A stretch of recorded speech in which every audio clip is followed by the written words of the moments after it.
Good morning. Today is Sunday, October 3rd, 2021.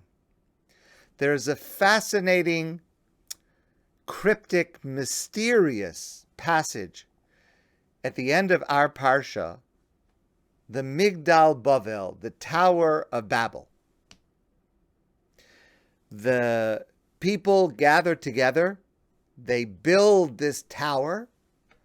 God is angry, and God disperses them into different places. What's particularly fascinating is the way the evil of this group of people is introduced. The Torah says, "Vayihi kol haaretz safa achas udvarim achadim." And it was that all the people of the land spoke one language. Now, that's a little hard to understand why that is the setting of a terrible problem that God is going to be angry with and respond to. It sounds wonderful. Everybody's together. Everybody's talking the same language. It sounds like achdus, like unity. How is that the setting for something that is very, very bad? And by the time we get to the end of this, the solution, the fixing that God does, is He disperses people into different places with different languages. How is the outcome better than the problem? It sounds like the problem is better than the outcome. The whole subject is hard to understand. And another aspect that's fascinating is that there are so many different opinions among classic Jewish commentators about what exactly did they do wrong. And a survey of all of those opinions is itself fascinating to understand how different scholars understand what the problem was. But what I'd like to share with you today is an approach that I think is true, and I think that it's particularly relevant to us today. And it's based on an insight of Rabbi Shamshon Raphael Hirsch. Let's start the pasuk one more time. The first pasuk that I read. Vayihi kol haaretz, and it was that all the people of the earth spoke safa achas udvarim acherim. Now, those two phrases, safa achas, one language, udvarim achadim, and one way of speaking, seem to be synonyms. But Rav Hirsch points out that they are not. Safa achas, he writes, is language, the phonetic sameness of speech, the sound of language. They all spoke the same language. Dvarim achadim is different. Dvarim achadim is the sameness of the formation of words and sentences, which is brought about by the same mental aggrievement about the way things are looked at. In other words, one is the same language to express ideas, but the other is the same ideas, the same outlook, the same philosophy, the same approach to life.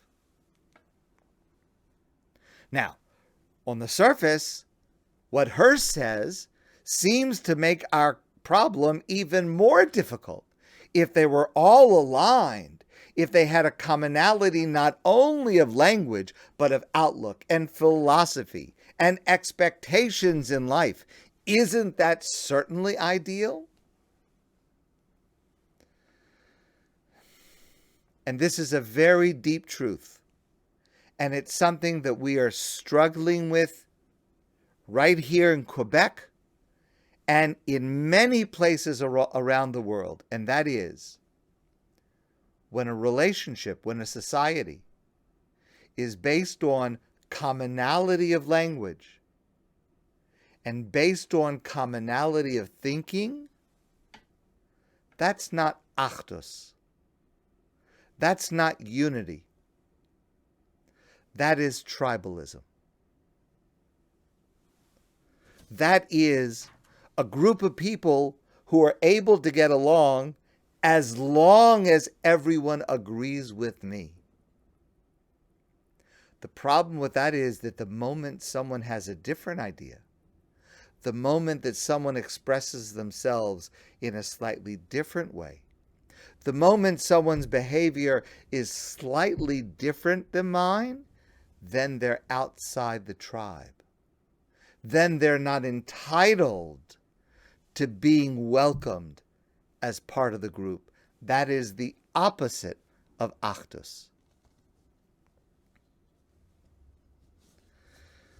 This is something that we face right here in Quebec with various laws that have been passed, Bill 21, Bill 96, where the larger society is unable to grapple with people who speak different languages, who have different beliefs, who dress differently, who want to express themselves differently. Not just have a difficulty with such people, but are not willing to include them within the group. And this is happening in places all over the world where there is this inability to welcome, to recognize the validity of different approaches, different ideas, different languages, different views, different appearances. Listen, please, to the words of Rabbi Moshe Shauli of blessed memory. He was a rabbi of the previous generation, and at the time that he was alive, he was one of the most respected rabbis among Iranian Jews. And he oversaw many Jews from Iran making aliyah to Israel and eventually being absorbed and living in Israel. But extremely important to his outlook is he did not strive to create a uniform Israeli personality. He wrote as follows: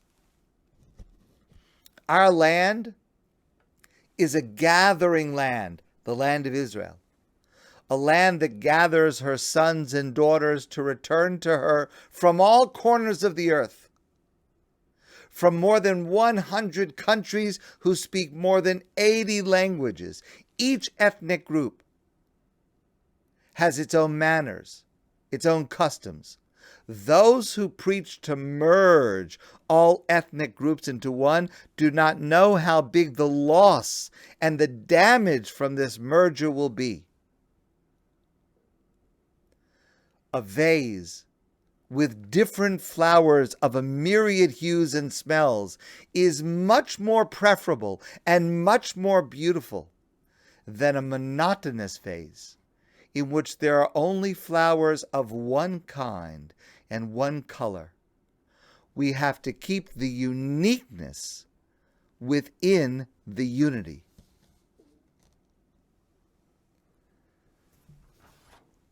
At the time of the Migdal Bavel, the Tower of Babel, the outlook of people was, we want one view of humanity, one approach, and if you differ, then you're outside. Then you cannot be included. Then you are not part of us. They had a view of society that for peace, for cohesion, for welcoming, needed sameness. But God says something very different. There's an amazing line in the Talmud attributed to God. Kashem shepartzufeim einam shavim, kach ein deos sehen shavim. God created mankind, and we all descend from one couple, Adam and Eve. But just as our faces are different one from another, kashen she'em partzufeim shavin, so too our manner is different. Kach ein deosein shavin. Our ways of being are different. Our ways of expressing ourselves are different. Our ways of understanding the world are different. And all of them, all of us, descend from one maker, one parent, from God.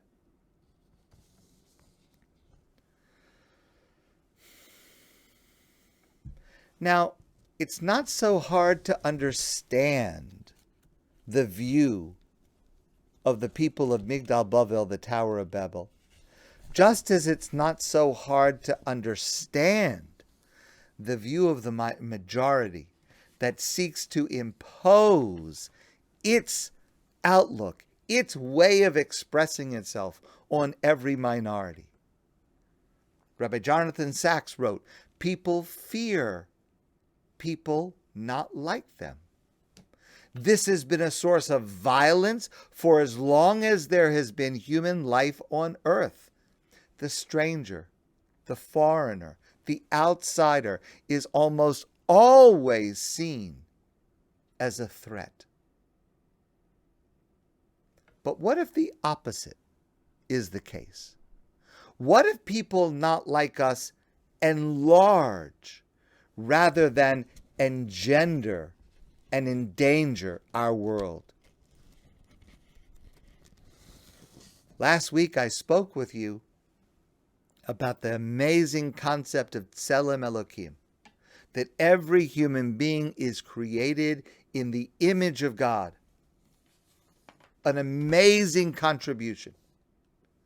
But let me point out one further detail, because that concept of Tselem Elokim, that every human being is created in the image of God, is mentioned in two places in the Torah.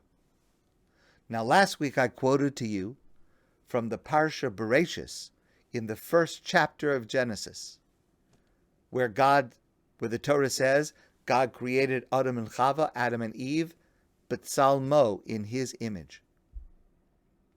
But the same idea is repeated in our Parsha, the Parsha of Noach, in the 9th chapter of Bereshis.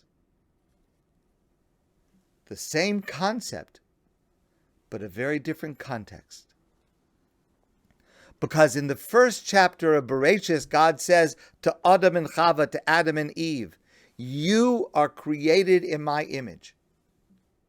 God is saying to me, I am created in God's image. That's an amazing, amazing concept. But in chapter 9, in our Parsha, God says, the other person is created in my image. Just as you are, so too the other is created in my image.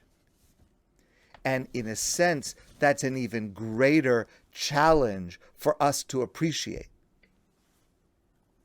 Because this idea is really a life-changing idea.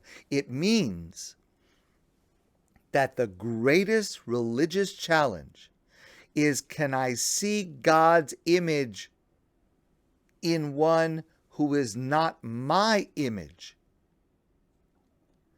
Can I see God's image in one whose color or class or culture or belief or language is different than mine?